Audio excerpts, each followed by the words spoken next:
Alors, je m'appelle Guenaï Abdourahim, je suis combattant de MMA avec 3 combats, 2 victoires, 1 défaite. Vraiment, sport de combat, je découvre à mes 16 ans. Mon premier sport de combat en France, je parle, c'est Sambo. Je l'en fais pendant 6 mois. Après, je passe au judo, où je fais pendant 4 ans de judo. Après 2 ans de judo, j'ai commencé aussi à faire JJB à côté. En fait, je faisais judo, JJB à côté pendant 2-3 ans et j'ai resté comme ça jusqu'à le temps Covid, tout ça là. Et puis j'ai eu une blessure et avec le Covid, machin, j'ai arrêté le judo, j'ai arrêté tout en vrai. Et pour te dire, je voulais même pas faire MMA, c'est venu dans le moment quoi. Tu as commencé par le sambo en France? En France. Pourquoi en France? Tu pratiquais déjà Après, avant? je faisais la lutte libre en Tchétchénie pendant 3-4 mois. Mais ça, c'était à mes 12 ans. Malheureusement, je n'ai pas eu le temps de m'entraîner plus. Je m'entraînais 2-3 mois. Voilà, tout premier sport, c'était lutte libre. Tu es né en Tchétchénie? Oui, je suis né en Tchétchénie. J'ai grandi en Tchétchénie. Jusqu'à mes 15 ans, j'étais en Tchétchénie et je suis arrivé en France à mes 15 ans. Et donc là-bas, tu as tourné que sur la lutte, c'est ça? Lutte libre. Après, je faisais... En fait, j'étais pas à fond, c'était vraiment... Je commençais à mes 12 ans. Mon père, je lui ai demandé à ramener à la boxe, mais il m'a ramené à la lutte. Et vu que chez nous, c'est un peu... Enfin, la lutte, on sait que ça vient de chez nous, donc voilà. Il m'a ramené à la lutte, j'étais un peu dégoûté. Et je fais la lutte, mais tu sais, question de... J'allais pas sérieusement. Après, par rapport à ça, mon père il était un peu tranquille. C'est moi, je forçais à mon père qui me ramène au sport et tout. Mon père, c'était pas vraiment, même le jour d'aujourd'hui, il m'a jamais forcé à faire du sport. Tu sais, comme certains, ils aiment bien que leurs enfants ils font du sport et ils accompagnent. Mon père, il s'en foutait carrément de ça. Pourquoi toi, de base, tu voulais aller à la boxe? Qu'est-ce qui t'attirait plus dans la boxe? En fait, comme un gamin, je me battais beaucoup dehors. Et je ne sais pas, peut-être ça va être un peu ouf de dire ça, mais j'aimais un peu la bagarre. Enfin, c'était un peu adrénaline, quoi. Et je sais pas, j'aime bien envoyer et recevoir les coups. Donc, depuis petit, je voulais faire la boxe. Mais voilà, ma mère, elle était contre. Mon père, il m'a ramené à la lutte. Et donc, voilà, malheureusement, ça ne s'est pas passé. D'habitude, les combattants, ils aiment bien envoyer les coups, un peu moins en recevoir quand même. C'est vrai, mais moi, quand je reçois, en fait, c'est un coup d'adrénaline. Je sais pas, peut-être c'est un peu sauvagerie, je sais pas, moi, mais moi, j'aime bien quand je reçois un coup, 2 coups. Bien sûr, pas non plus jusqu'à ce que j'ai des ouvertures toute la bouche, mais sinon, ça me réveille. Rahim, c'est parti. Au boulot, hein. Je déteste et à la fois j'aime. Mais bon. J'aime que dès que ça, comme je t'avais dit, dès que je reçois un coup, ça va me réveiller. Regarde.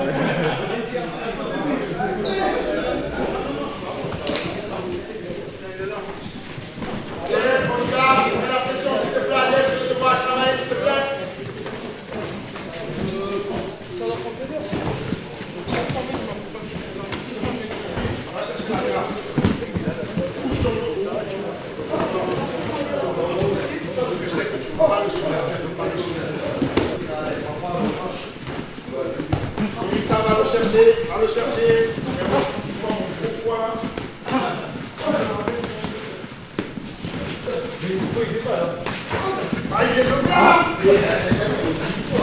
Puis on va voir. Et si vous l'avez au sol, il va toujours, même si Tom il va toujours, il faut.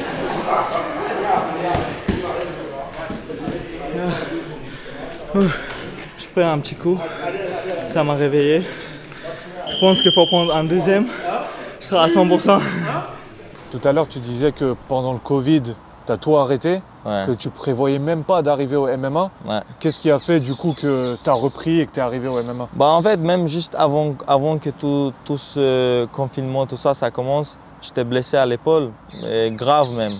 Pendant 3-4 mois, j'avais arrêté déjà juste pour le repos de mon épaule. Et je faisais vite fait le sport, vraiment vite fait. Je faisais un peu boxe anglaise 2 fois dans la semaine, pas régulier. Des fois, ça pouvait que je fasse des semaines, je ne faisais pas. C'était juste pour être en forme. Et puis, je voyais Tourpal et tout, Abou, avec qui on s'entraînait tout le temps. Ils ont passé en MMA, je vois, il arrive, il fait des combats pro et tout. Tu sais, ça fait rêver un peu. Et Tourpal, souvent, quand il rentrait à 3, tous les week-ends, on mettait les gants avec, et on tournait. Moi, c'était question de juste tourner avec lui et tout. Et il m'a dit, écoute, il m'a donné un conseil. Il m'a dit, je tourne avec les autres, avec les pros. Et quand toi, tu tournes, tu as un potentiel de fou. Fais MMA, fais MMA. En fait, c'est lui qui m'a vraiment chauffé de faire MMA. Moi, je ne croyais rien du tout dans le sport. Moi, j'étais un peu ailleurs. Justement, tu parlais des frères Younousov, Abou et Tourpal. Ça fait combien de temps que tu les connais, eux? 7 ans. Ça va faire 7... Ouais, ça fait 7 ans que je les connais. Je suis arrivé à 3 à 15 ans. Et quand j'ai eu mes 16 ans, je les ai connus. Ils sont arrivés 1 an après. Ils ont déménagé à 3, on a commencé par JB tous ensemble et je les ai connus comme ça. Qu'est-ce qui t'apporte ces gars-là sportivement, mais dans la vie de tous les jours aussi? Ils m'apportent vraiment beaucoup sportivement. Déjà, vous-même, vous voyez quel niveau ils ont et ils m'apportent vraiment beaucoup sportivement. Mais même dans la vie, on est devenus tellement proches que, tu sais, il n'y a pas... On ne se cache rien du tout, même certains problèmes familiaux et tout, ils sont au courant de tout. Et franchement, j'ai de la chance d'avoir eux près de moi. J'espère eux aussi, ils ont de la chance d'avoir moi. Et dans le sport, c'est une motivation, c'est comme des modèles à suivre dans le MMA? Oui, bien sûr.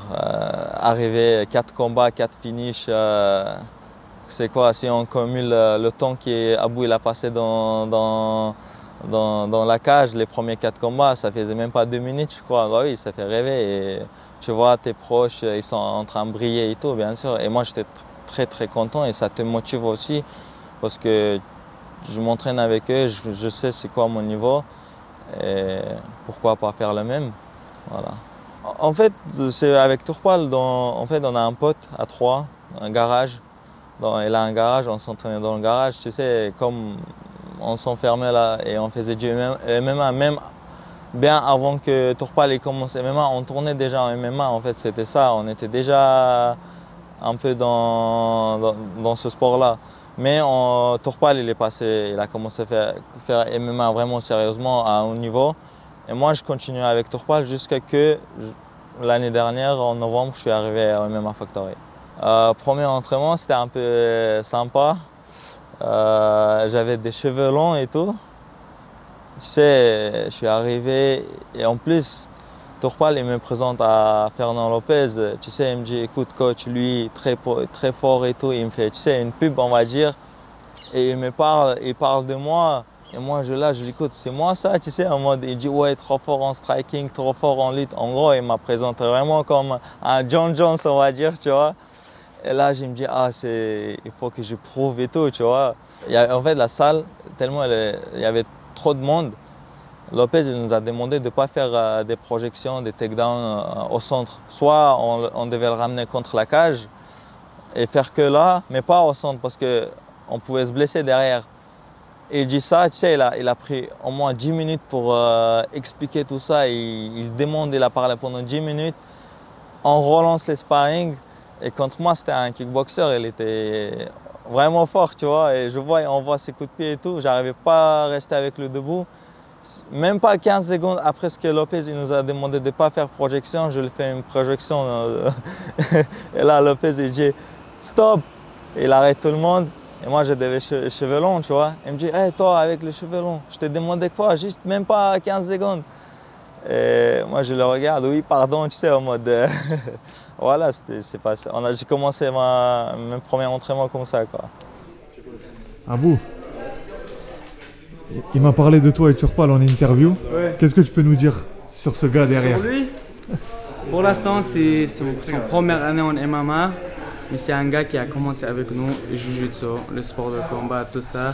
Il y avait un moment qu'il a arrêté à cause de ses problèmes de famille, etc. Mais croyez-moi les gars, croyez-moi, encore 1 an maximum, il va faire chaud en pro. en 66, 70, il va nettoyer tous. C'est garanti, il a que 23 ans, il a déjà un niveau incroyable, il faut juste qu'il s'adapte encore mieux, prend un peu d'expérience, ça va être game over. Retenez cela. Ça va, j'ai bien fait de l'avoir en interview maintenant alors. Ouais, t'as vraiment bien fait parce qu'après, je suis pas sûr qu'après il va parler même avec moi, tu vois. Donc, on sait jamais. Là, quand tu vas devenir un star, est-ce que tu vas parler avec nous? Toi, c'est sûr, je vais pas parler. Toi, t'as vu, ça commence déjà. T'as vu, ça commence déjà, je t'ai dit. Et le mec qui parle pour le rejoindre, c'est pire que M. Macron. Moi, je peux rejoindre Macron plus rapide que. Je t'ai dit, envoie pas un message par Instagram, tu m'appelles direct, tu vois. Arrête, je t'ai appelé 13 fois. Et c'est un mec, je vous jure. Tu sais quoi, c'est un des mecs les plus bizarres quand il t'envoie un message. C'est vrai, il te dit, salam alaikum. Tu dis, alaikum salam. Ça va, t'es où? À la maison. Moi aussi, je suis à la maison. Genre, c'est pourquoi tu me demandes juste pour savoir que je suis à la maison ou non? Regarde, moi c'est parce que je m'inquiète. Ah, tu prends des nouvelles? Bah oui, je prends des nouvelles. En fait, il faut pas. J'ai compris comment ça marche avec lui.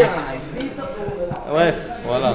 Lui, si jamais vous avez un truc, vous avez besoin d'un truc de lui, ne contactez pas. Lui, je te jure, mais je te parle vraiment, Denis, pour le rejoindre, c'est pire que M. Macron. Laisse tomber, lui. Je te jure, c'est vrai. Mais quand il a besoin d'un truc, il trouve vite mon numéro. Hein. En vrai, j'ai tout délaissé pour MMA.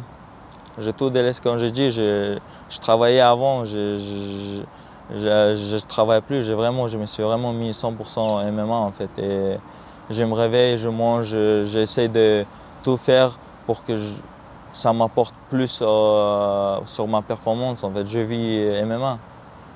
Comment on arrive à vivre du MMA en début de carrière comme ça, en amateur? Franchement, c'est une galère. Je te mens pas, c'est vraiment une galère, mais c'est une étape à passer. Je suis sûr que tôt ou tard, ça paiera. C'est un peu difficile, je te mens pas, au début. Qu'est-ce qui te fait croire que ça paiera justement, que tu peux y arriver? Bah, le travail, il doit être payé tôt ou tard, c'est sûr. Je suis même persuadé de ça, en fait. Tôt ou tard, ça paiera, ça c'est sûr et certain. Moi, je me donne à 100%. Comme on dit, Dieu il voit tout, donc voilà. Moi, je suis de cette génération juste après la guerre. C'était dur, c'était des temps vraiment difficiles pour mon peuple. Et franchement, même des gamins de 5-6 ans, quand tu leur parles, ils ont un peu une mentalité avancée par rapport aux enfants d'ici que je vois. Ouais, ça forge mentalement plus. En fait, tu deviens plus mature.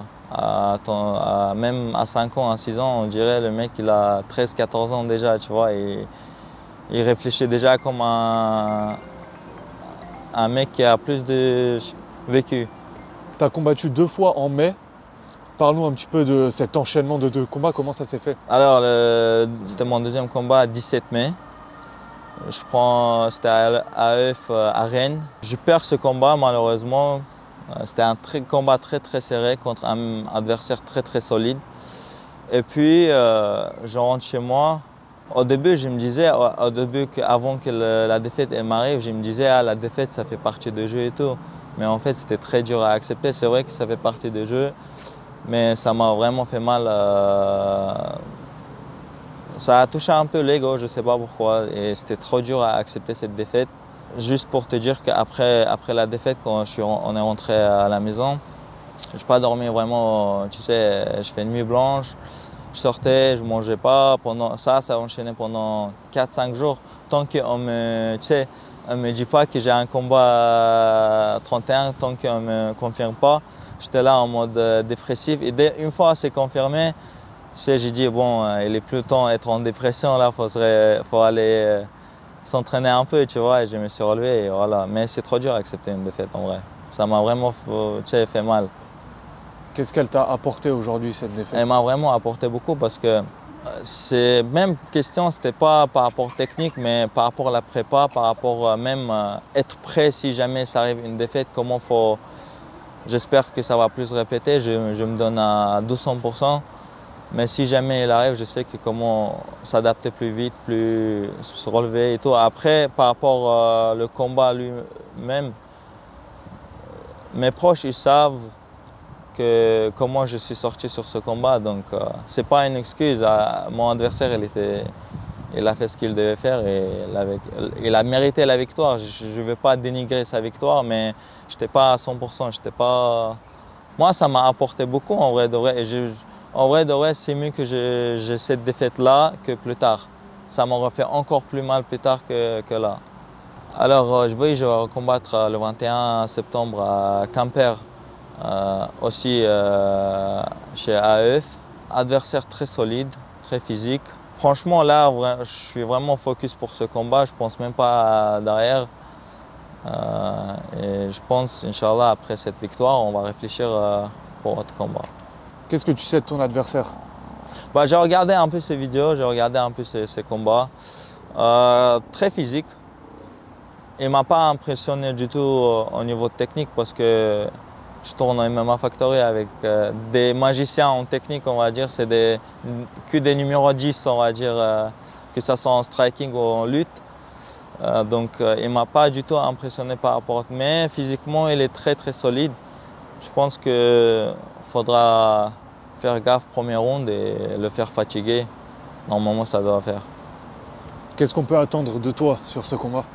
Je vais être vraiment préparé, je vais être là, que ce soit au niveau technique, physique, mentalement. Normalement, je dois prendre dessus sur tous les aspects. Moi, je veux vraiment le dominer de A à Z, que ce soit striking, sol, lutte. Même pour parler, je veux le dominer, tu sais, dans tous les aspects.